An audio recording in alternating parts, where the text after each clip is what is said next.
हिरण्याक्ष का एक भाई था जिसका नाम था हिरण्यकश्यपु। क्या नाम था? अरे कहिए ना। हाँ, बोलते जाएंगे ना तो कथा आपको भी याद हो जाएगी, और दूसरी बात नहीं बोलोगे तो निद्रा देवी आ जाएगी। हिरण्याक्ष के भाई का क्या नाम था? हिरण्यकश्यपु। हिरण्यकश्यपु जो था वो भगवान नारायण का बहुत बड़ा दुश्मन बन गया कि मेरे भाई को नारायण ने मारा है, मैं बदला लेकर के रहूंगा। और इसी चक्कर में तपस्या करने जाता है। और उसी समय कहते हैं जब तपस्या करने गया तो इसकी पत्नी कयादु गर्भवती थी। इंद्र ने सोचा कि इस महाराक्षस का बेटा भी राक्षस बनेगा, इसे मार दूं गर्भ में ही, कम से कम एक तो खत्म हो जाए। पत्नी को लेकर के इंद्र आकाश मार्ग में जा रहे थे, मारने ही वाले थे कि नारद जी ने देख लिया। बोले छोड़ दो, तुम देवता हो करके राक्षसों वाला काम करते हो, गर्भवती स्त्री को मार रहे हो। कहा महाराज हम क्या बताएं, सारे राक्षस बड़े उपद्रव करते, हमें जीने नहीं देते। हिरण्यकश्यपु का ये बेटा जन्म लेगा, फिर बड़ा राक्षस बनेगा, फिर इससे भी हमें युद्ध करना पड़ेगा। नारद जी ने कहा इसे छोड़ो मेरे आश्रम में। नारद जी के आश्रम में जन्म होता है हिरण्यकश्यपु के बेटे का, और नारद जी ने उसका नाम प्रहलाद रख दिया। बोलिए प्रहलाद जी महाराज की जय हो। संत का सानिध्य मिल गया। अब देखिए भगवान की लीला। पिता जो है वो नारायण का कट्टर विरोधी है, और बेटा जो है वो नारायण का परम भक्त बन गया। हिरण्यकश्यपु को जब इस बात का पता चला, हर बार हर तरीके से मारने की कोशिश की। कभी पहाड़ से गिरवा दिया, कभी खौलते हुए तेल में फेंकवा दिया, पर वो खौलता हुआ तेल पुष्प बनकर प्रहलाद जी से लिपट गया। कभी खम्मे से, गरम खम्मे से बंधवा दिया, पर प्रहलाद जी का कुछ भी नहीं हुआ, क्योंकि प्रहलाद जी को भगवान पर भरोसा था। मेरे हरि, मेरे नारायण मेरी रक्षा करेंगे। तो प्रहलाद जी का कुछ बिगड़ा नहीं। हर तरीके से जहर देकर के मारना चाहा, अंधेरी कोठरी में सर्पों के बीच में छोड़ दिया। हर जगह भगवान नारायण ने प्रहलाद की रक्षा की। कहते हैं जब हर प्रकार से हार गया, एक दिन उदास बैठा था, इतने में बुआ जी आ गई। कौन आ गई? कई बुआ जी बड़ी खतरनाक होती हैं। हाँ, और जीना हराम कर दे महाराज, ऐसी बुआ जी होती है। तो बुआ जी आ गई, नाम है होलिका बुआ। होलिका बुआ ने पूछा भैया क्यों दुखी हो? कहा क्या बताएं, ये मेरा बेटा प्रहलाद मेरा ही दुश्मन बन गया है, मेरे दुश्मन का नाम लेता है। होलिका ने कहा चिंता क्यों करते हो, इसे तो 2 मिनट में समाप्त कर दूंगी। अब देखो ऐसी भी बुआ है कि भांजे को मारने जा रही है, भतीजे को मारने जा रही है। बुआ ने कहा मैं मारूंगी भतीजे को। कैसे? बोले ब्रह्मा जी ने एक चदरिया दी है, वरदान है, उस चदरिया को ओढ़ कर मैं आग में चली जाऊंगी, जलूंगी नहीं, जल में चली जाऊंगी, डूबूंगी नहीं। मैं चदरिया ओढ़ कर प्रहलाद को लेकर के चिता पर बैठूंगी, तुम आग लगा देना, प्रहलाद जल जाएगा, मैं बच जाऊंगी, मुझे वरदान है। कहते हैं चिता लगाई गई, होलिका बुआ बैठ गई चिता पर, गोद में नन्हे से प्रहलाद को बिठा लिया। प्रहलाद जी ने नेत्र बंद कर लिया। श्रीमन नारायण नारायण हरि हरि, श्रीमन नारायण नारायण हरि हरि। तेरी लीला जग से न्यारी न्यारी हरि हरि। तेरी लीला जग से न्यारी न्यारी हरि हरि। श्रीमन नारायण नारायण हरि हरि हरि। श्रीमन नारायण नारायण हरि हरि। चिता में आग लगाई गई। उसी समय जब आग की लपटें उठी, सबको लगा कि अब क्या होगा, अब तो प्रहलाद जी को कोई बचा नहीं पाएगा। होलिका बुआ ब्रह्मा का वरदान लेकर बैठी है, पर भगवान की लीला तो भगवान जाने। हवा का झोंका आया, होलिका की चदुरिया उड़ी, प्रहलाद से लिपट गई। चिता की अग्नि में होलिका जलकर राख हो गई, प्रहलाद जी बाहर आ गए। बोले प्रहलाद जी महाराज की जय हो। इस प्रकार प्रहलाद जी की रक्षा हो गई, होलिका जल गई। अब देखो, अभी होली का त्यौहार आ रहा है ना, और होली का त्यौहार क्या है? होली का त्यौहार केवल होलिका जला लो, रंग गुलाल खेल लो, यही नहीं है। होली का त्यौहार प्रहलाद जी के चरणों की धूल है, जो अपने मस्तक पर लगाकर हमें भी भगवान से वैसी भक्ति मांगनी चाहिए। जैसी भक्ति प्रहलाद जी को मिली, वैसी भक्ति का रंग हम पर भी चढ़ जाए तो हमारा भी होली मनाना सार्थक हो जाए। हाँ?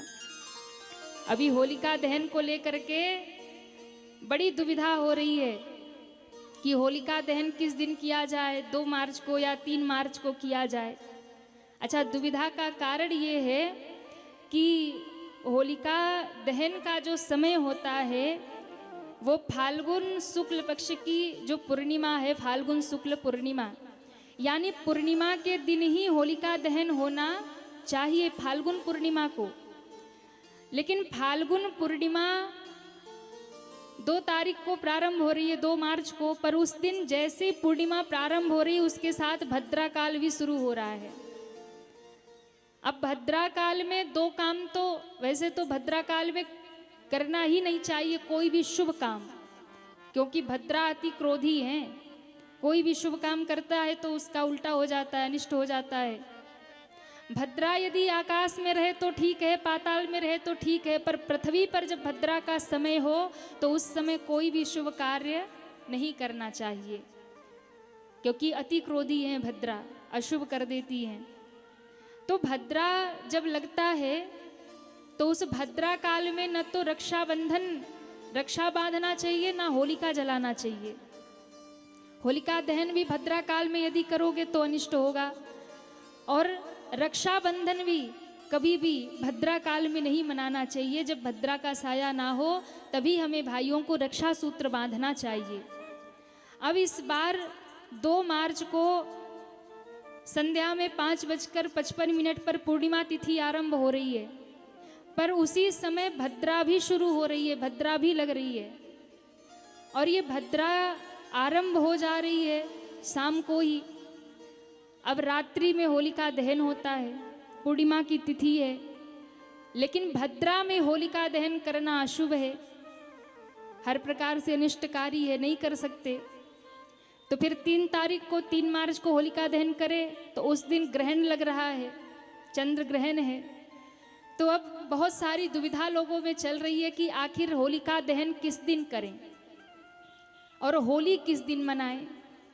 तो इस बार जो होली है वो थोड़ी सी अलग है, क्योंकि होलिका दहन एक दिन आप करेंगे, फिर दूसरे दिन आप रुकेंगे, फिर तीसरे दिन होली खेलेंगे। 3 दिन हो गया है 2 दिन का त्यौहार, क्योंकि चंद्र ग्रहण लग रहा है। तो ग्रहण काल में भी कुछ नहीं करना चाहिए। तो अब समस्या ये है कि भद्रा जो प्रारंभ हो रही है 2 मार्च को शाम को 5:55 से, और भद्रा समाप्त हो रही है 3 मार्च को शाम को 5:28 पे। तो भैया 3 तारीख को भी पूरी भद्रा है, 2 को भी पूरी रात भद्रा है, तो होलिका दहन कब होगा? तो कई सारे फिर संतों ने, ज्योतिषियों ने उसका समाधान निकाला कि भद्रा के 3 काल होते हैं, 3 स्वरूप होते हैं। प्रथम प्रहर, उसका मध्यकाल और अंत में पुक्ष काल। तो यदि भद्रा जब प्रारंभ होती है, जब उसका मध्य बीत जाए, पुक्ष काल जब आता है अंतिम चरण में, तो आप फिर कोई भी कार्य कर सकते हो।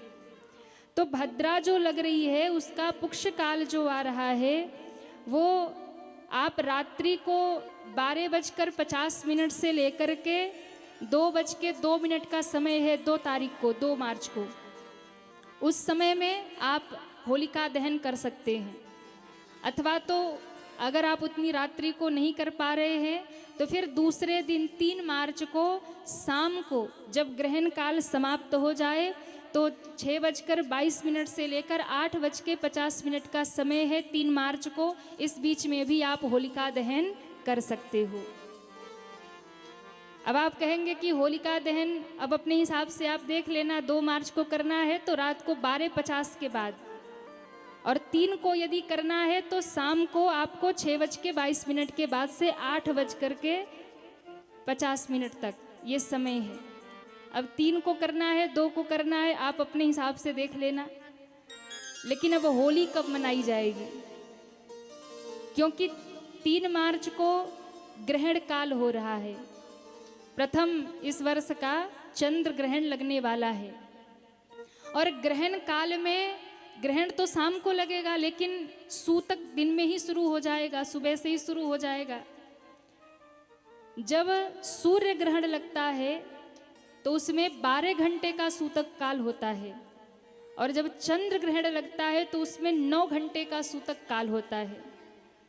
ग्रहण काल में कुछ नहीं करना चाहिए, वैसे ही सूतक काल में कुछ नहीं करना चाहिए। जब सूतक लग जाए तो फिर सारे काम बंद कर देने चाहिए। पूजा पाठ नहीं कर सकते हैं, भोजन नहीं कर सकते, भोजन बना नहीं सकते हैं, कोई भी कार्य नहीं करना चाहिए, घर से बाहर भी नहीं निकलना चाहिए। तो आप लोग ये ध्यान रखेंगे कि अब 3 तारीख को ग्रहण है और ग्रहण शुरू होगा शाम को, लेकिन सूतक काल प्रारंभ हो जाएगा सुबह 6 बजे के बाद। तो उस दिन आपको क्या करना है कि होली नहीं मनानी है, किसी को भी रंग गुलाल नहीं लगाना है। होलिका दहन आप भले ही 2 मार्च को कर ले, पर होली 4 मार्च को ही मनाई जाएगी। 4 तारीख को बिल्कुल सुंदर फाल्गुनी नक्षत्र है, आप उसमें होली मनाइए, पर 3 तारीख को भूलकर भी होली मत मनाना, नहीं अपशगुन हो जाएगा, अपराध लगेगा।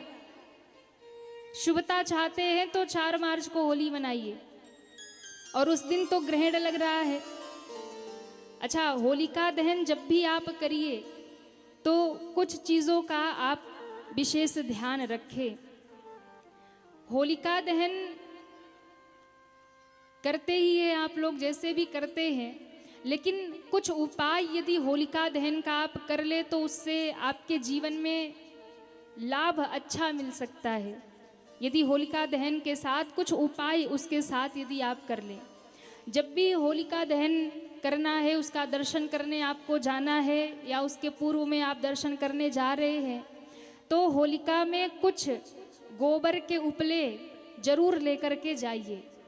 गोबर के उपले होलिका में जरूर आप चढ़ा करके आइए, क्योंकि अगर आप गोबर के उपले होलिका में डाल के आते हैं तो आपके घर की जितनी नकारात्मक शक्तियां हैं वो सब समाप्त हो जाती हैं।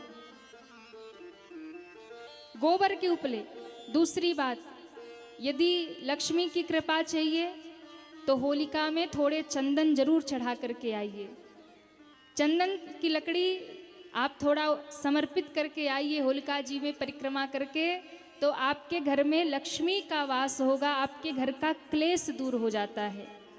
होलिका जी में जब भी आप जाइए, एक पान का पत्ता भी लेकर जाइए। घर में यदि कोई बीमार है, लंबे समय से रोग से ग्रसित है, तो यदि रोग से छुटकारा पाना है तो होलिका जी में पान का पत्ता जरूर चढ़ाइए। इसके बाद यदि बहुत अधिक कर्ज आपके ऊपर है और कर्ज से मुक्ति चाहते हैं तो होलिका जी में थोड़े लौंग, इलायची और थोड़ा कपूर होलिका जी में डालकर आएंगे तो आपके कर्ज समाप्त हो जाएंगे। और अंत में 5 बताशे जरूर आप लेकर जाइए, आपके घर की बीमारी दूर होगी, आपके घर में तरक्की आएगी। होलिका जी में 5 बताशे डालिए। और अभी तो सबके खेतों में नई नई बालियां आ रही है। अगर चाहते हो घर में अन्न की कभी कमी ना हो, अन्नपूर्णा मैया की कृपा बरसती रहे, तो कुछ अभी नया अनाज आपका घर में आने वाला है, कुछ अपने धान की, अपने गेहूं की बालियों को लेकर के होलिका जी में चढ़ा करके आइए, तो आपके ऊपर अन्नपूर्णा माँ की भी खूब कृपा होगी। तो कुछ इन विशेष चीज़ों का आप ध्यान रखें। गेहूं की बालियों को आप होलिका जी में समर्पित करें तो आपके घर में धन धान्य की कोई कमी नहीं रहेगी। होलिका दहन के साथ साथ इन कुछ उपाय को भी आप ग्रहण करें।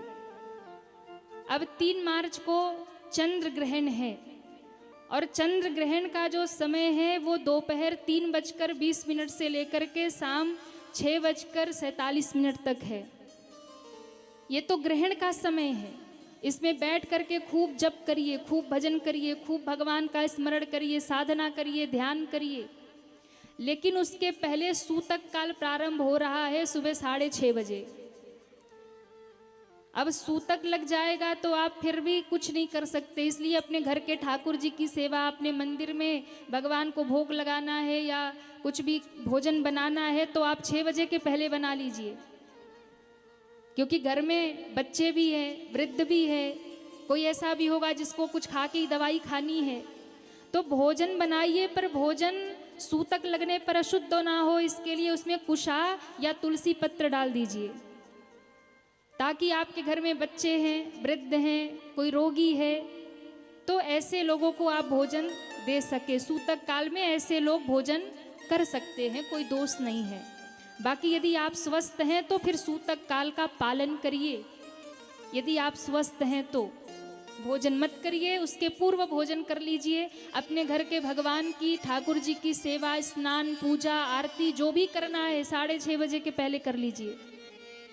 उसके बाद सूतक लगते ही मंदिर बंद, कपाट बंद, द्वार बंद, घर में पर्दा लगा रखा वो बंद कर दो, भगवान को विश्राम करा दो। जब तक ग्रहण समाप्त नहीं हो जाएगा तब तक मंदिर स्पर्श नहीं करना है, खोलना नहीं है। तो सुबह ही सूतक लग रहा है, घर से बाहर नहीं जाना, घर में ही रह करके भजन करना है। सूतक काल लग जाए, ग्रहण काल प्रारंभ हो जाए तो घर में ही रहिए, भजन करिए, सुमिरन करिए, जप कर सकते हैं, लेकिन घंटी नहीं बजाएंगे, शंख नहीं बजाएंगे, आरती पूजा नहीं करेंगे, पूजन सामग्री को हाथ नहीं लगाएंगे, भगवान को स्पर्श नहीं करेंगे। जिनके यहाँ मंदिर है वो मंदिर के पट बंद कर देंगे, भगवान को फिर स्पर्श नहीं करना है, मंदिर में जाना भी नहीं है। आप बाहर बैठ करके भजन कर सकते हैं। और ग्रहण काल में विशेष रूप से जो गर्भवती माताएं हैं, जिनके गर्भ में बालक है, उन्हें तो बहुत सावधानी रखनी चाहिए। उन्हें बिल्कुल भी घर से बाहर नहीं निकलना है, कहीं भी खुले स्थान पे नहीं जाना है कि उनके गर्भ के शिशु पर या उनके ऊपर ग्रहण काल की छाया पड़े। ये अपशगुन होता है, बच्चे पर दोष आता है, कोई ना कोई रोग से ग्रसित हो सकता है। इसलिए विशेष ध्यान, माताएं जो गर्भवती हैं वो घर से बाहर नहीं निकलेंगी। चाकू, छुरी, सुई आदि का प्रयोग नहीं करना है, धारदार जो वस्तुएं उसका प्रयोग नहीं करना, स्पर्श नहीं करना, भोजन नहीं बनाना है, कुछ भी काटना, छीलना, सिलना नहीं है, ये सब कुछ नहीं करना है। जो गर्भवती माताएं हैं वो भगवान का खूब सुमिरन करे, नमो भगवते वासुदेवाय नमः का जाप करे, ताकि इस ग्रहण की छाया से उनके गर्भस्थ शिशु की रक्षा भगवान करे, भगवान उनकी रक्षा करे। इसके लिए इस मंत्र का जाप करना है। और सूतक काल में कोई भी भोजन नहीं करेगा, सूतक काल में कोई भी पूजा पाठ इत्यादि नहीं करेगा। सभी ग्रहण काल तक केवल और केवल भगवत नाम जप, गुरु मंत्र यदि आपने लिया है तो गुरु मंत्र का जप करिए, उसका बड़ा लाभ है। जिनका मन भगवान में नहीं लगता ना, चंद्र ग्रहण है, चंद्रमा मन के स्वामी है, ये अवसर है, बैठ करके खूब भजन करिए, आपका मन शांत होगा, एकाग्र होगा, भक्ति में लगेगा। ग्रहण काल जब भी आए तो दान अवश्य करना चाहिए। ग्रहण काल समाप्त होने के बाद दान अवश्य करना चाहिए। तो चंद्र ग्रहण लग रहा है तो दूध से बनी मिठाई, काले तिल, श्वेत वस्तुओं का दान जैसे आटा, चीनी, चावल, इन सब वस्तुओं का दान अवश्य करिए, इसका भी बड़ा फल है। मंत्र का जाप करिए और इन सब बातों का ध्यान रखते हुए 3 मार्च को ग्रहण काल है, ये सारी सावधानी आप रखिए। लेकिन उसके बाद भी सूतक काल यदि समाप्त हो गया, ग्रहण काल समाप्त हो गया, तो फिर जैसे तैसे फिर से मत शुरू हो जाइए कि चलो भाई भोजन शुरू करो, अब खत्म हो गया। नहीं, उसके बाद स्नान करिए। ग्रहण काल के बाद स्नान करिए। स्नान में गंगा जल मिला करके स्नान करिए। ग्रहण काल में अपने घर की सफाई करिए, घर में झाड़ू पोछा करिए। और घर की सफाई जब आप करें तो पूरे घर में सबसे पहले गोमूत्र डाल करके पूरे घर में पोछा लगाइए, हर एक वस्तु को पोछिए। फिर अपने घर में गंगा जल छिड़किए। तब आपका घर जो भी ग्रहण काल में, सूतक काल में जो भी नकारात्मक ऊर्जा होगी, जो भी प्रभाव पड़ा होगा, वो सब समाप्त हो जाएगा।